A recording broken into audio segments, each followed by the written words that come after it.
देखो, ये जो गोल है और ये जो ड्रीम है, इनके बीच में ना एक बहुत बड़ा फर्क है।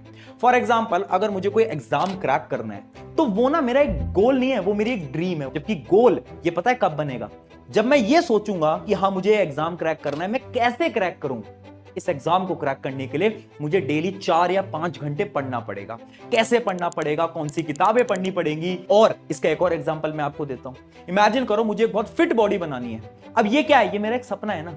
अब ये गोल कब बनेगा, जब मैं एक रोड मैप बनाऊंगा कि ठीक है, अगर मुझे एक अच्छी बॉडी बनानी है तो डेली मुझे शाम को 1 घंटा जिम जाना ही पड़ेगा, और उसकी एक चेकलिस्ट में बना लूंगा।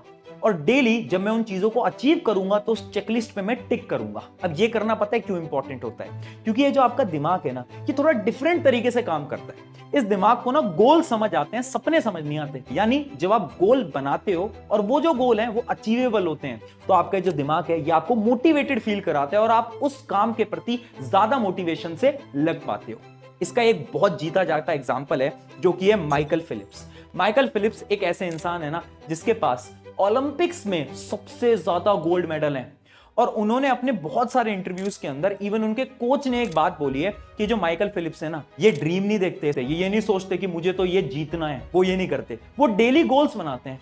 यानी वो ये सोचते हैं कि ठीक है, क्या आज मैंने एक प्रॉपर स्लीप ली, क्या आज मैंने ट्रेनिंग करी, क्या आज मैंने ये काम करा या नहीं करा। और वो चेकलिस्ट बनाते हैं और डेली कंसिस्टेंसी के साथ उस चेकलिस्ट पे टिक करते हैं, जिसकी वजह से वो इतने सारे गोल्ड मेडल जीत पाए हैं। यानी आपको क्या करना है, ये ड्रीम छोड़ो यार, अपने गोल बनाओ और उन गोल को डेली लिखो और उन गोल के ऊपर टिक लगाओ जब तुम उन गोल्स को अचीव कर पाओ।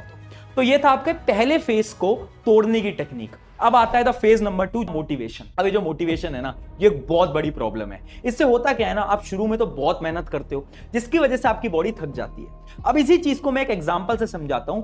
एक एग्जांपल लेना, आपके पास एक गाड़ी है, आपको गाड़ी से एक दूसरी जगह में जाना है, लेकिन आपके पास सिर्फ 2 लीटर पेट्रोल है। अब अगर आप शुरू में मोटिवेटेड होकर उस गाड़ी को बहुत तेज स्पीड पे चलाओगे तो होगा क्या, उस गाड़ी की एवरेज गिर जाएगी और थोड़े ही डिस्टेंस में आपका पेट्रोल खत्म हो जाएगा।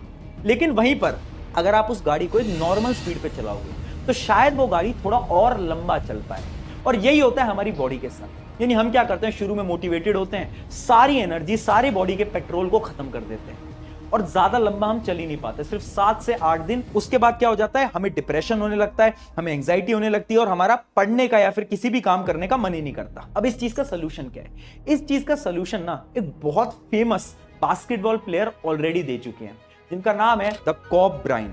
अभी जो द कॉब ब्राइन है ना, इन्होंने ना एक इंटरव्यू के अंदर एक लाइन बोली थी, उस लाइन को बड़े ध्यान से सुनना। I do not negotiate with my self. I'm not negotiating with myself. Yeah.